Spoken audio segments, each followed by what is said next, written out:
لا حول ولا قوة الا بالله. یه مسئله راجع به ارث، بعدم یه حدیث. یه خستگیتون داره. حدیث خستگی رو در میکنه، حدیث هم داره. ربهو انفسکم ببدیع الحکمه و انها تکل کما تکل الابدان.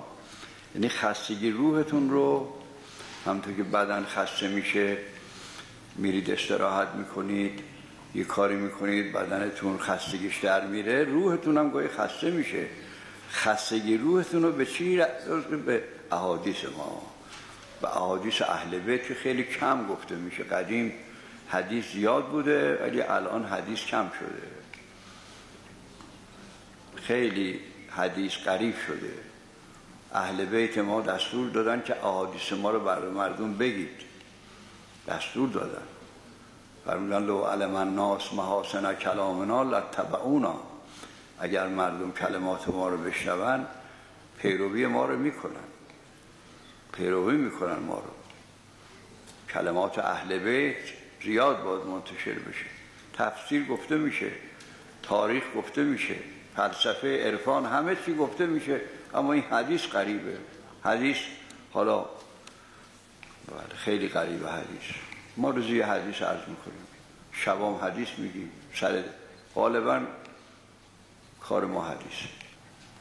میگه از طلبه ها میگفت که شما رو منبر تعریف منو کردین، من نوار بردم، بابا بزرگم گوش کرد که اسم منو بردی چند روز پیش. طلبه ها میدونن کیه. و 20 سال پدرم جوان شده، پدر بزرگم، از وقتی شما تعریف منو کردین. 20 سال خیلیه. خوشش اومده که نوهش من اینجا تعریف کرده. بله، من یه دفعه یه جوانی گفتم مادر تو از پدرت بهتره. شما طلبه ها غالبا مادراتون بهتره، چون مادر نقشی داره در اولاد. مادر، من غم و مهر حسین از شیر از مادر گرفتم. روز اول که آمدم دستور تا آخر گرفتم، بر مشام جان زدم یک قطره از عطر حسینی، سبقت از مشک و گلاب و نافه اصفر گرفتم. اما راجع به ارث شنیدین که ارث خمس نداره. بعضیا ارث که بهشون میدن میگن خمس نداره. اینو ما عرض میکنیم که در صورتی که پدر شما خمس بده بوده، مال شما خمس نداره. اگر اون پدر شما سال خمسی نداشته، اهل خمس نبوده، او از اون پولا که به شما ارث میدن خمس ارث بدی. این تفصیل داره. بعضیا میگن ارث خمس نداره، مطلقا نیست. این مال پدراییست که سال خمسی دارن و خمس میدن. اگر از اون پدر به شما ارث برسه خمس نداره، ولی اگر پدری هست که خمس نمیده، ارثی که به شما دادن باید خمسشو بدی. اما حدیث به شرط یه صلواتی.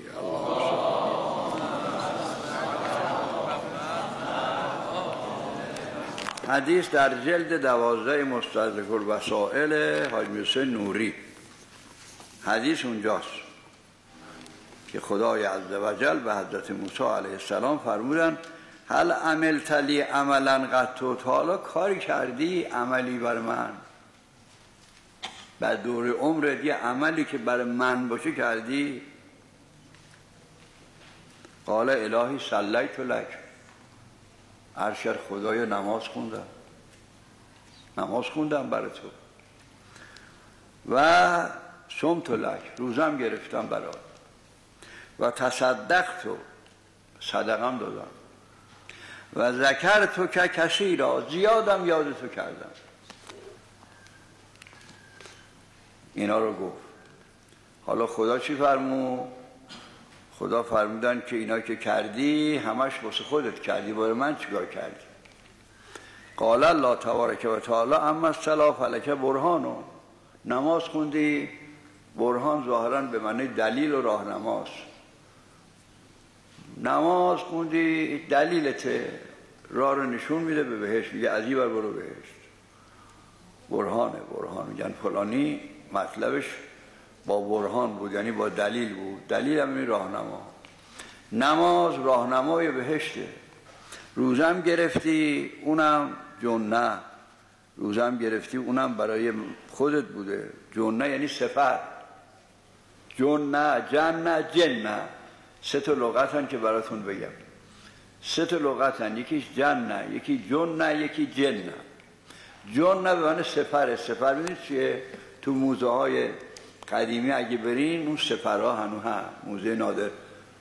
موزه نادرشاه در مشهد یه دفعه من 20 سال پیش رفتم دیدم سفر اونجا هست. قدیما جنگ تن به تن بوده، یه چیزی شبیه دم کنی دسته میگرفت جلو صورتشون میگرفتن که شمشیر که میزنن به صورتشون نخوره. این میگن سفر. هست تو موزه های قدیم لباس های جنگی هست، کلاهخود هست، سپر هست. تو بعضی موزه ها اون ادوات و لباس های جنگی قدیم پیدا میشه. این جنه به معنی سپره، از سوم جنه. روزه گرفتی، روزه سپر آتیشه، آتیش جهنم به تو کارگر نی. روزه گرفتی برای خودت، به من چه؟ برای من چی کار کردی؟ نماز راهنمای بهشت. حالا جنه سفر شد، جنت چیه؟ بهشته.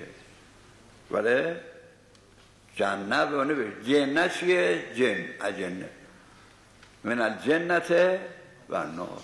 قل اعوذ برب الناس ملک الناس اله الناس من شر الوسواس الخناس الذی یوسوس فی صدور الناس من الجنت. این جنه اجنه که موجودی است. اجنه ها اصیب موجودی است که در قرآن اسمش هست ما خلقت الجن والانس الا یعبدون. خواستم لغت جنه رو بگم. و اما بله یه شعرم از امیرالمومنین بخونم که در اون شعرم لفظ جنه هست. این شعرم عربیه. علیون حبه جنه. علیون، این جنه و جنه و جنه تو این شعر هست. عجیبه. دو تا شعر عربی یادم اومد که این سه لغت در این دو شعر هست. علیون حبه جنه یعنی امیرالمومنین محبتش چیه؟ سپر آتیشه. هر کی محبت مولا داره در قیامت آتیش بهش کارگر نی. علیون حبه جنه قسیم النار و جنه. یعنی امیرالمومنین با بهشتیار بهشت برفسه، جهنمیار جهنم. دم در بهشت وایساده، بهشتیا برین، جهنمی آمد. قسیم النار و جنه. وصی المصطفى حقا امام الانس و جنه. یعنی امیران وصی مصطفی است و امام جن انسه. شعر خوبیه و این سه لغت در این دو شعر هست. طلبه ها باید اینا رو حفظ کنن. ما اینا رو طلبه بودیم حفظ کردیم که حالا داریم برای شما میگیم. و الا قبلا که من اینا رو مطالعه نکردم که اینا رو بیان رو منبر بگم.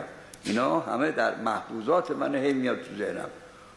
حضرت فرمودن روزه خب سپر آتش، نماز دلیل روزه سپر آتشه. برای من چی کار کردی؟ اما صدقه دادی، زکات دادی، نوره. اونم نوره. نوره در قیامت برات نوره. چون با نور ایمان ما راه بریم دیگه.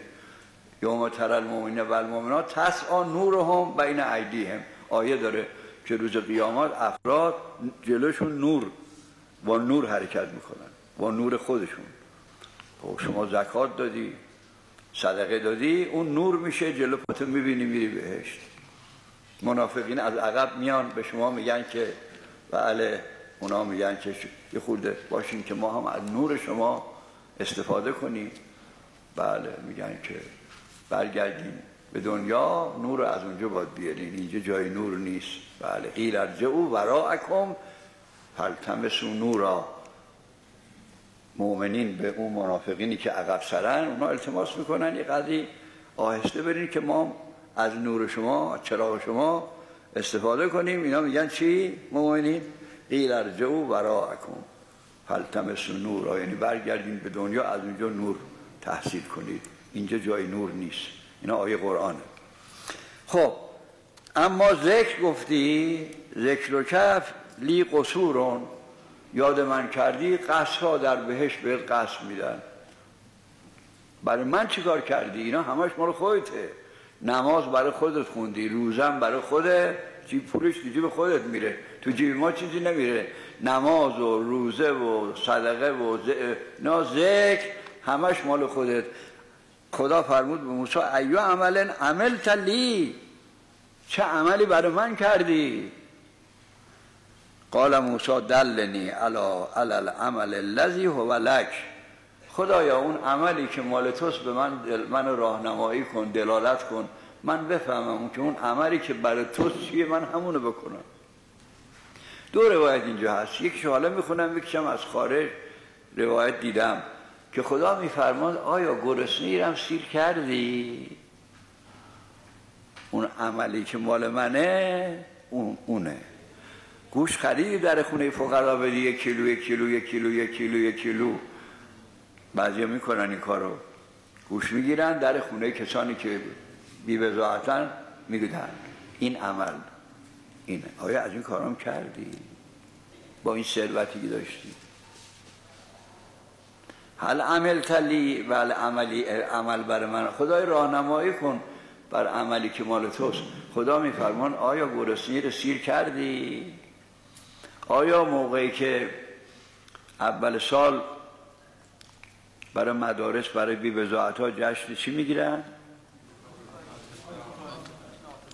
جشن عاطفه ها. آیا در اون موقع تو صندوق پول ریختی؟ در جشن عاطفه ها کاری کردی؟ یا نه خیلی پول دارو نکردن، میگه نماز خوندم. خب خوب خوندی، واسه من چی کار کردی؟ آیا در جشن عاطفه ها کاری کردی؟ ابدا.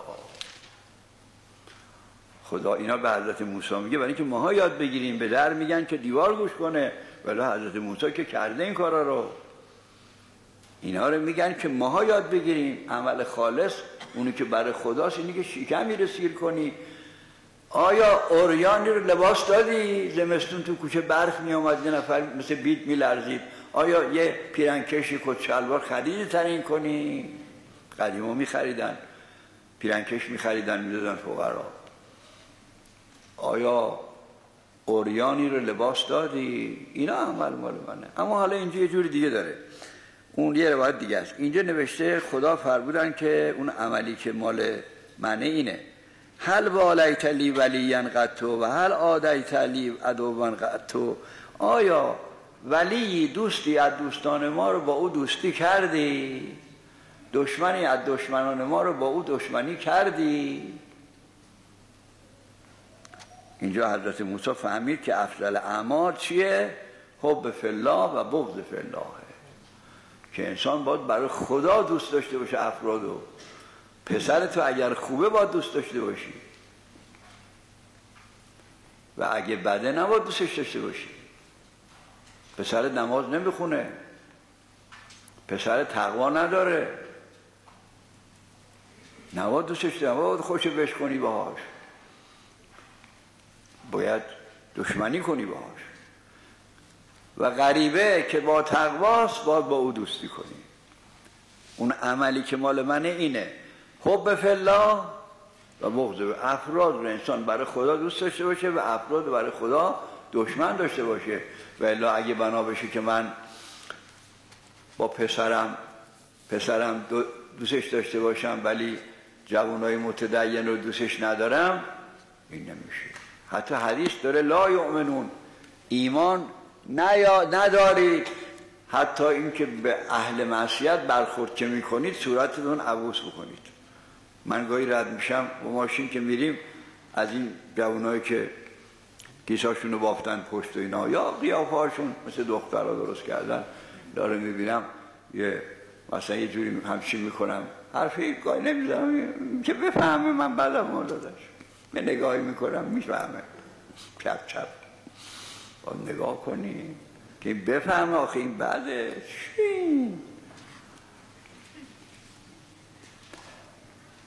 باید حب فی الله و بغض فی الله، که هر کی بخواد بفهمه اهل بهشته به دلش مراجعه کنه. چند روز پیش این حدیثو گفتم، هر کی بخواد بفهمه اهل بهشته کاری نداره، به دلت مراجعه کن. ببینی جوانایی که اینجا هستن دوستشون داری و از بچه‌هایی که گیساشون اونطوری بافتن تو کوچه بدت میاد، اهل خیری خوبی بهشتی هست. اما اگر اینا رو دوست نداری اونا رو دوست داری، اهل جهنمی. دو کلمه. اگه بخوای بفهمه کسی درش خیره فانظر الی قلبک ان کان تحب و اهل طاعت الله و تبغض اهل معصیته.